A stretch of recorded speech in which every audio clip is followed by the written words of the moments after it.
think I'm just gonna get started. It shows 5:02 on my computer here. Welcome to a lovely, lovely Wednesday afternoon. I see sunshine from my office, which makes me really happy. Spring is here, and I see that sunshine on Carolyn's desk as well. So I'm here joined by my fantastic colleague, Carolyn Carlin, and we will host this webinar for you and do a kickoff to our interdisciplinary health data competition. My name is Punar Karajamandic. I'm a professor at the Carlson School, a health economist, and I am the founding director of our brand new Business Advancement Center for Health. We call it BAC in short, after the famous musician. Let me just start sharing my screen here, so we can get started. And just a heads up, we will be recording the session, so you don't have to worry about taking too many notes, and the slides will be also shared with you at the end of the webinar.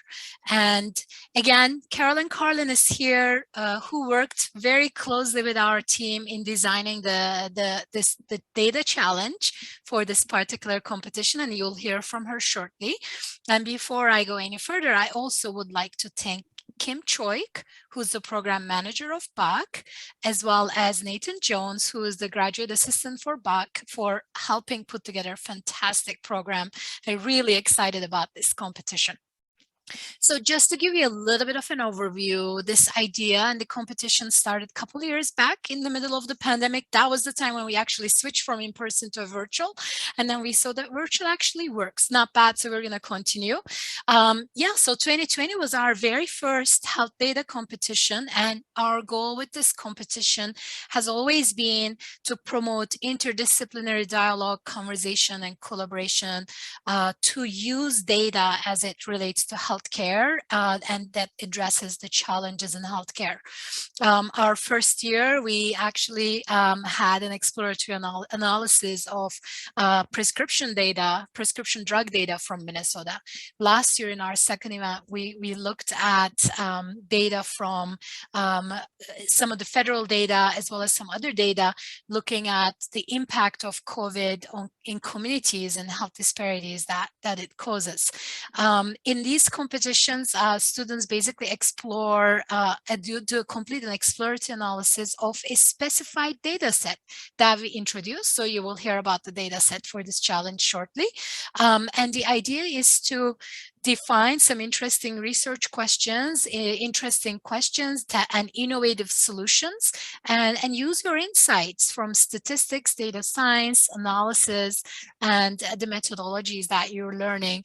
And really our goal is that this experience complements some of your coursework.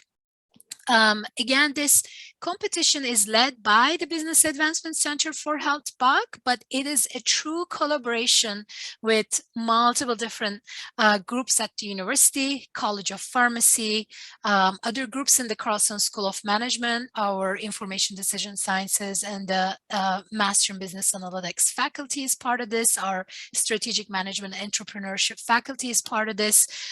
Institute for Health Informatics, that is part of OACA, Office of Academic Clinical Affairs, School of Public Health, primarily the Division of Health Policy and Management, and the School of Nursing, primarily the Center for Nursing Informatics.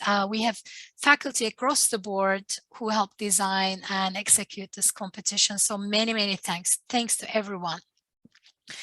Now, some statistics about this year's competition. 2022 participants represent 74 students from 8 University of Minnesota colleges and schools, and we have 19 teams participating in the event.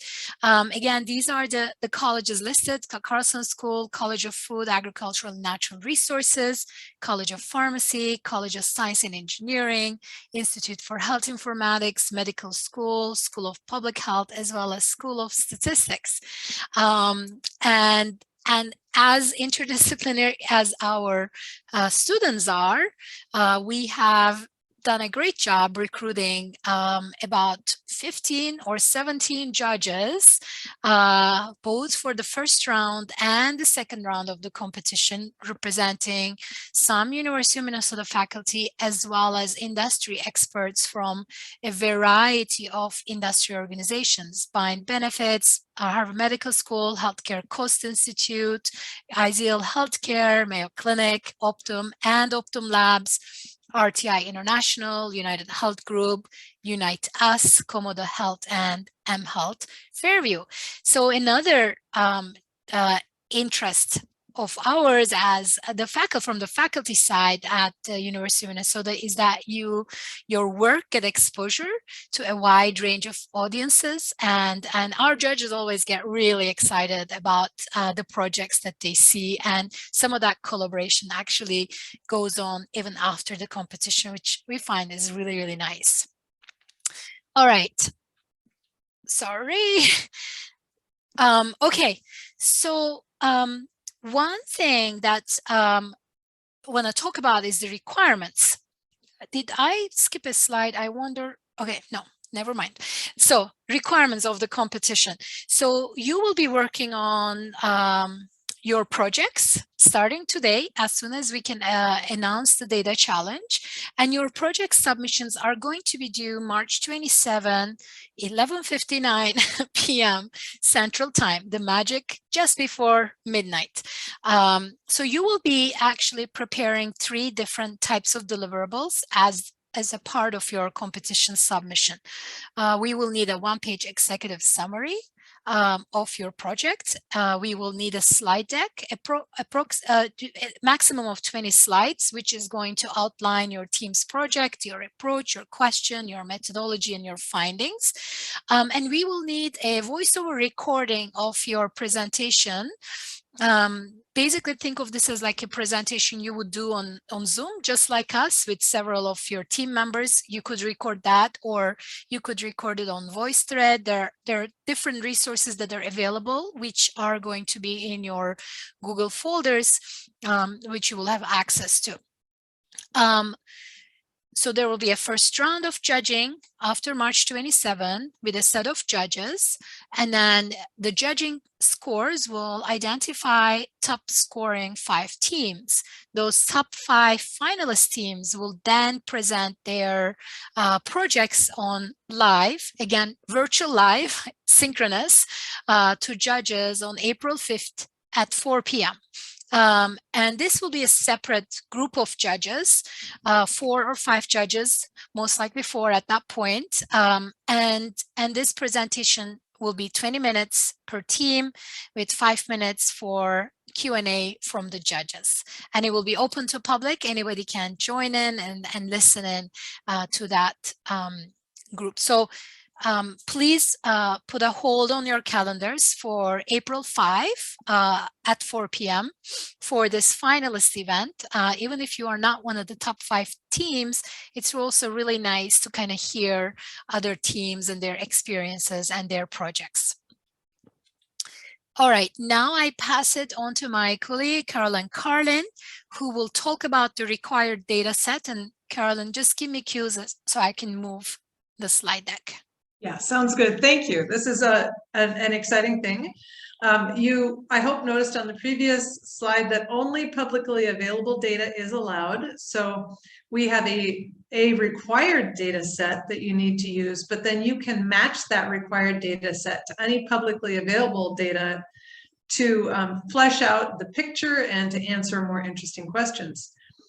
So the required data set is the Hospital Consumer Assessment of Healthcare Providers and Systems. We call that HCAHPS. So you may have heard of CCAHPS, and CCAHPS is the general survey system. The one that is specific to the hospital is HCAHPS. And it's a survey that's done by the Centers for Medicare and Medicaid Survey. It's a national, standardized, publicly reported survey of how patients perceive their experience in the hospitals. So it allows you to compare patients' experience across regions and from hospital to hospital. We're going to give you the link to the data summarized to the hospital level. They also have data available summarized to the state and the national level. And it captures the patient experience in a variety of ways. So how was communication with your doctors? Did things seem clean when you were there? And how was your discharge? Did you get the information you needed at discharge? All of those kinds of things are assessed, and the patient's perception of their care. And it's a beautiful broad survey. More than 4,000 hospitals and 3 million patients participate annually. It's actually it's released with updates quarterly, but we have annual archives available. Why don't you go on to the next one? So the challenge is to complete an exploratory analysis of that data and assess how patient experience relates to something else. So we want you to bring the patient experience data with something else and do an evaluation. So we've got some big picture examples just to spark your thinking and help you think about what you might want to do. So for example, how do hospital characteristics, like any staffing information you can find, where they are, area characteristics, the competition in the area, maybe poverty levels in the area, or urban versus rural areas, things like that. Any kind of hospital characteristics, if you pull those in and see if they help you predict what the patient experience is going to be. What are the strong associations? You might be looking at competition and patient experience. So there's publicly available information about physician supply and bed supply. Does the experience get better when there's competition? Does that aspect of quality improve when competition is tight? Another type of example would be changing economic conditions, or in our situation right now, changing pandemic conditions, because the January 2021 survey that was just released is the 4 quarters that end in the first quarter 2021. So that covers quite a bit of pandemic experience. And we can go back and look at archival data and see how the change in financial situation, the economic conditions, or changes in the presence of the pandemic affect patient experience. We can compare patient experience and other more clinical quality measures. So patient experience is one aspect of quality, and there are some people that hypothesize that patients know when they're getting good care, and they are more satisfied when the clinical quality is higher. And the research is, there's research out there exploring that idea, and that might be something you want to do, is pull in some clinical quality measures and see if there are correlations between that and patient experience. Or looking at size of the hospital system. Do larger hospital systems have more resources to invest in the patient experience, and so therefore it's better? Or do small systems, more intimate systems, connect with their patients, and you see something more favorable in small systems? It's indeterminate, so that would be something you might want to look at. You can go on. So the HCAHPS is a broader set of surveys. You have to use the hospital one, and we'll show you in a minute where the actual link to download that data is. But if you want to look at the other surveys, there are surveys that look at other aspects of care and other care settings. And if you want to try and blend those together and can think of a question that blends those together, that's perfectly appropriate. Those are publicly available data. There are the two of the most interesting ones, though, the data on health plan experience and the data on physician provider experience, provider groups. Those are difficult to get, and typically you have to pay money to get them. So I would advise you to not spend a lot of time on that. But CMS and Health and Human Services have a wealth of other data sets available on their websites, and we'll show you some of that in just a minute. So let's move on. So some of the other data sources that might be helpful is go out to that HCAHPS site for providers, because it gives you a lot of background on the survey itself and how it was developed, and understanding the survey mechanism and the way the questions are phrased. So that might be one thing that you need to do to make sure you know what you're working with. Publicly available sites that are really interesting that we'll show you in a minute: American Community Survey data, Dartmouth Atlas of Healthcare, and HRSA, the Health Resources and Services Administration, has some good data that's released. So Pinar, if you would click on that helpful resources link, let's just show the students or the competitors what this is a document that's out there that you'll have access to. And let's scroll down to the latter half of this page, the second major section there. That additional CMS data and tools, that first line there, download HCAHPS data at the hospital level. That is the link to download the most recent available survey results. And then the link right below that is where you go to get archival data. So if you want to look at how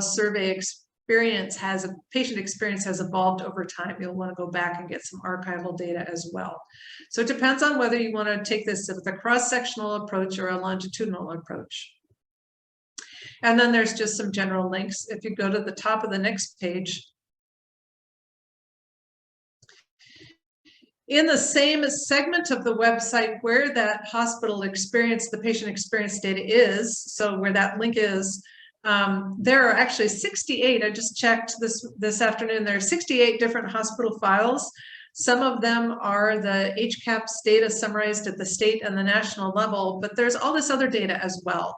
So there's general hospital information, and that tells you about the hospitals themselves. Payment and value of care, so that tells you how much resource use there is, and there's some value measures there as well. Mortality measures, unplanned hospital visits, which includes hospital readmissions. Hospital-associated infections is another quality indicator. Spending per episode of care gives you some more information about resource use. Timely and effective care measures, and all sorts of things like that. So there's lots of other data out there published by CMS in the same site. And then if we keep going down these other sources, I just wanted to point out in particular the American Community Survey data. So if you are not familiar with that, that is surveys that are done by the Census Department in between the decennial census. And so it is data that you can go out and get census-like fields, and it's released at both the zip code and the census tract level. And it takes a while to get used to how to use it and how to do the FTP download and translate that. It comes with shells, SAS shells that help you read in the data. So that might be something you want to look at. HRSA has the information about competition and bed supply, physician supply, that's available out there. Dartmouth Atlas of Healthcare gives you a lot of interesting statistics, but one of the things that's also really helpful is the mapping data that they have in their supplemental pages. That gives you maps from zip code and I believe census tract and county. Don't quote me on that, but it gives you mapping to hospital referral regions, which is usually the level at which we evaluate competition. So those are some things I just wanted to make sure you knew were out there. Pinar, you want to go back to the PowerPoint now and continue?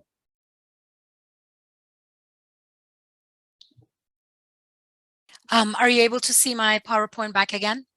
Okay, so I successfully closed off the document. Well, thank you so much, Caroline. If I just wish when I was a graduate student, I received this kind of wealth of data, I think I would like become a hospital expert, or, the data expert in understanding all the hospital systems. So yeah, so I mean, really some of the one of our goals with this competition also is to just kind of give you enough resources for you to get excited about the topic. And of course, the hospital systems in the US and the patient experience, those are really, really important questions in general. And, with all the linkages that Caroline shared with the American Community Survey, the census data, Dartmouth Atlas, I mean, those are sort of like gold data sets that we as healthcare researchers go to for anything that we study. So I'm really excited that you will take an advantage and get to learn some of these data sets as a part of this competition. So I just want to describe a little bit of the evaluation criteria. This is basically our rubric. And again, you will have access to this in your folder. And the judges will also use the same rubric to score each project. So project relevance is very important, and really understanding that, defining and understanding the problem that you're solving or the research question that you're answering, and its significance. why should anyone care? Why is it worth solving? Is really, really important. And again, like that's something we have to keep doing as researchers in our field, as we write proposals, as we write papers. This is really an important core aspect of what we do. Understanding the situation, the issues and the challenges and the opportunities. And really this being an interdisciplinary data competition, really looking at it from multiple stakeholders, multiple disciplines, looking at that same question, but from these different lenses is going to be really important. And each of your teams are interdisciplinary. So you are by nature, I think, very well positioned to be able to look at these questions from multiple disciplines. Presentation is really, really important as well. That you have a clear, concise message that is really well connected to the problem and that you're convincing. Communication skills, both in terms of the quality of your slide deck and executive memo, as well as your presentation, either through the voice thread or the voiceover. But at the same time, if you become one of the 5 finalist teams, just being able to present professionally to a group of judges. And that it's really important that the competition rules were followed. So make sure that you're using the required data set and make sure you're using only publicly available data set. And again, like some of these rules that we just went over. Your analysis gets 15 points, a little bit higher than presentation and the relevance itself. And here the judges will be looking at, are you using this data effectively in a way that is supporting your project findings? And are your overall findings, analysis, insights, your proposal and idea, is it conceptually sound? Is it unique and supported by analysis? The other thing, again, I'll just speak like personally as a researcher, we are so excited about different questions and sometimes you want to answer them, but the data is not really there to be able to answer. And we face that a lot in our own research. So be very mindful of that. Understand the data, understand the required data, and if it's not answering your research question, maybe save it for your dissertation or your capstone or thesis later on, but just make sure that your question for this competition is one that you can answer with this data set. Visualization and presentation of your analysis is very important, that we're looking for it to be effective, clear, and contributing to the project. Innovation is another 15 points. And here the judges are looking for, do you have a clear and thorough rationale for your proposal? Is your solution and action plan feasible, innovative, and pragmatic? And so it becomes important that in addition to your exploratory question and your analysis, that you develop an implementation and action plan, that you talk about how these findings can be used in real life by policymakers, by practitioners, by hospital administrators, by patient advocacy groups. Again, thinking of it from these different type of stakeholders you may focus on. Again, we don't want it to be a very detailed implementation plan or anything, but just sort of high level, how can these findings used? That you have a strategy to evaluate the value and the impact of what you have analyzed and what you've proposed. And of course, going back to the interdisciplinary nature, that your proposed solution and outcomes are interdisciplinary in nature and that its impact is more diverse in terms of the stakeholders as well. So again, all of these are in the Google Drive. And so some of the shared tools, you will each receive Google Drive folders. Each team will have their own folders. Kim is going to arrange that magically. And so you are in very, very good hands with her. You will be uploading all your materials to this Google Drive, which is, we said like 3 key deliverables: your executive summary, your slide deck, and your voiceover recording. And then we will have this shared competition resource folder. You've heard Caroline talk about different types of data sets and resources. So you will be able to find these in that resource folder together with this particular slide deck and the competition recording. Yes, and then we have a frequently asked questions section in our competition website. And as you ask these questions and as we answer them, this will be continuously updated so that everyone participating will have a chance to look at these. Again, if you have any additional questions after today's webinar, you can start with contacting Kim Choik, and then and we can all chime in as a team here. All right, important dates. Today is an important date. Our competition just began, and March 27 is your project submission due date and all the uploads of all your deliverables. Judges will be judging the first the round between March 28 to March 30th. Scores will be accumulated, and then the top 5 scoring teams will be announced by March 31st, and then April 5th is going to be the finalist presentations. Again, please put this on your calendar. Even if you don't make it top 5, please try to join the finalist presentations and invite friends and family and other people who may be interested 4 to 6 p.m. And there will be a registration link for attending final presentations as well. And maybe next year we'll be able to do this in person. That will be fun, hopefully, crossing fingers. And we have awards. First place team has a $4,000 award sponsored by United Health Foundation. Second place team has a $2,000 award sponsored by University's Office of Academic Clinical Affairs. And then the third place team has a $1,000 award sponsored by Medtronic. Again, I would love to thank our steering committee. In addition to myself, Professor Steve Johnson in the Institute for Health Informatics, Professor Helen Parsons in the School of Public Health, Professor Carolyn Carlin with Carlson School of Management, as well as Department of Family Medicine, Professor Caitlin Carroll in the School of Public Health, Division of Health Policy and Management, Professor Joel Farley with the College of Pharmacy, Professor Robin Austin, we have to rename Karen, is not going to be in the committee, with the School of Nursing, Professor Russell Funk from Carlson School's Strategic Management and Information, and Kim Choik, our program and manager in the Business Advancement Center for Health. And I also would like to thank our sponsors, our presenting sponsor, United Health Foundation, our gold sponsor, Office of Academic Clinical Affairs, and our maroon sponsor, Medtronic. And I think that summarizes our presentation. And I think I can kind of stop share.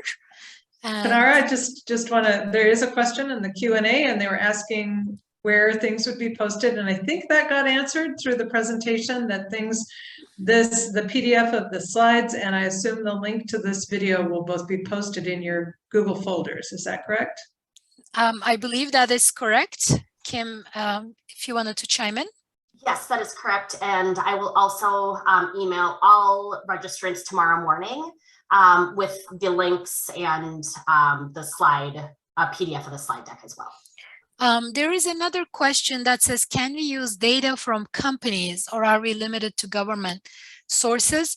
You can use anything that is publicly available, that is not proprietary.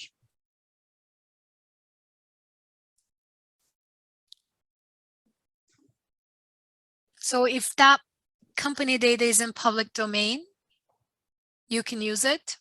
Anything you can get from the web that you want to scrape, you can use it. Maybe that should have been off the record. I don't know. But anything in public domain is game. All right. Do we have other questions?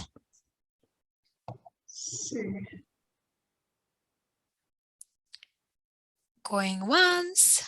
Oh, there's one more. Thank you. How technical does the background and discussion need to be? Do we need to conduct a thorough literature review and cite references extensively? Great question. Thank you so much. The technical background, the discussion. So I don't know exactly what you mean by the technical background, but if you mean the literature review, one of the important things in the judging criteria, as we noted, is the relevance of the topic. So if you are asking a research question and then you will go about exploring with these data, the judges will want to know why what you're asking is important. So I think that will need backing from the literature. Just think about how you may be writing an introduction to a research paper. Maybe, of course, this is a 2-week competition, so everyone is going to be aware and mindful of that.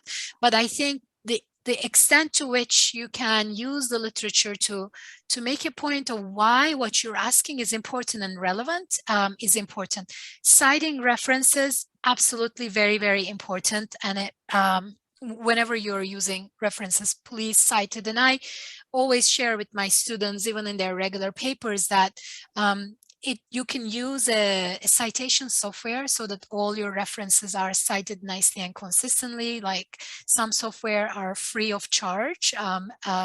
Send me an email if you need more references on that. But yeah, I think consistency and rigor in citing references is important. Carolyn, did you have anything else to add to that question? No, I think that's a good summary. The second one, you don't have to submit the technical document. It will be part of your slide deck. So think of it as the executive summary will kind of talk about your methodology, and your slide deck should be really specific about,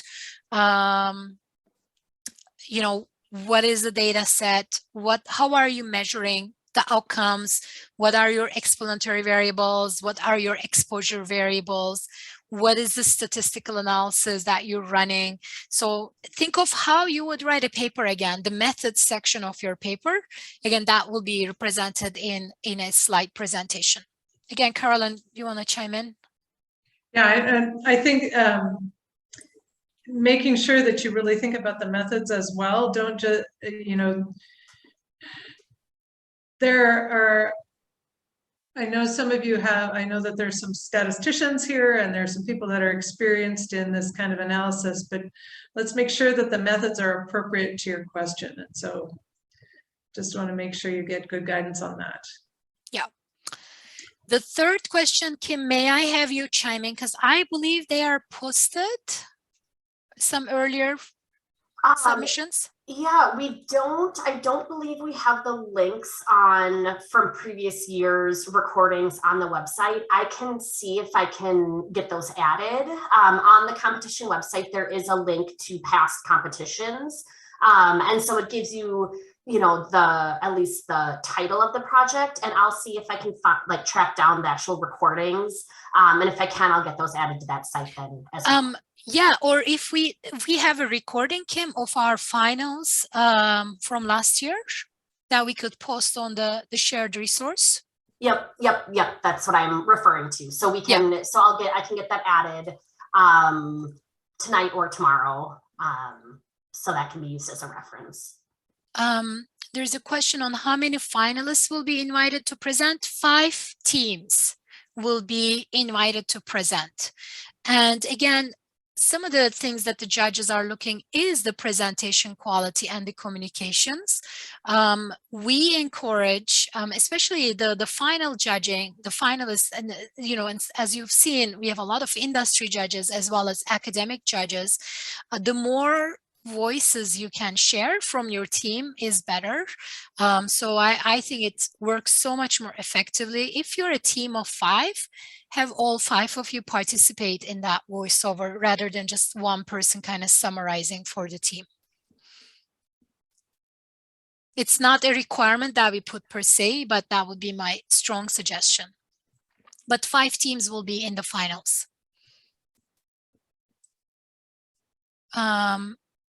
There is a question, could you please include the executive summaries in addition to their PowerPoints? I think we can.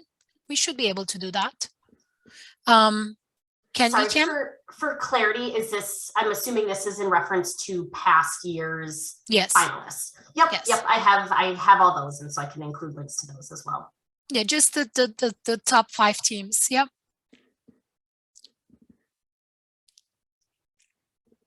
All right. How are team makeups determined? Oh, so the teams could, as a part of the competition, the teams could register themselves, or you could register individually and we made up the teams.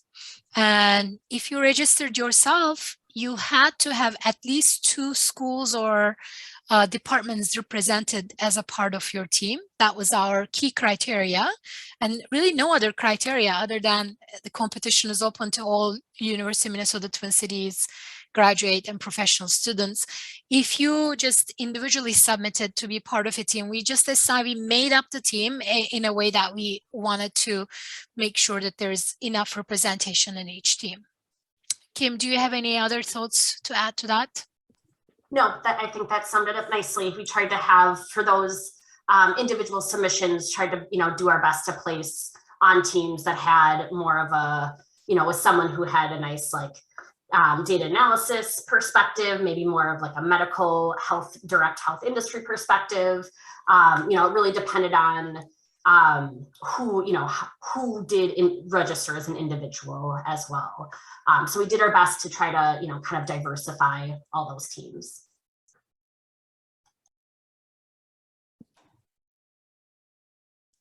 All right. Well, I don't see any more questions, but, we're all here. So if you have questions, please reach out to us, and Kim can circulate in the faculty steering committee if needed as well. And we will make sure we answer your questions and really enjoy it. Enjoy the competition. It's a great opportunity to work with others, to work on a data project, to familiarize yourself with a rich set of data sources. And Caroline, you did an impressive job in putting that resource document together. And the other thing is that sometimes students go and publish these projects. So the project from the first year's data competition, the first place winner, we know, have published their paper. And the second year is in a revise resubmit state for their own project. So definitely teams often find it interesting to keep working on these questions and then and pushing it a little bit more and submitting to peer-reviewed journals. That's exciting. Well, thank you, everyone. And thank you, everyone, again, our attendees here, as well as our judges, our steering committee, and our sponsors for making this happen. Thanks, and have a good evening.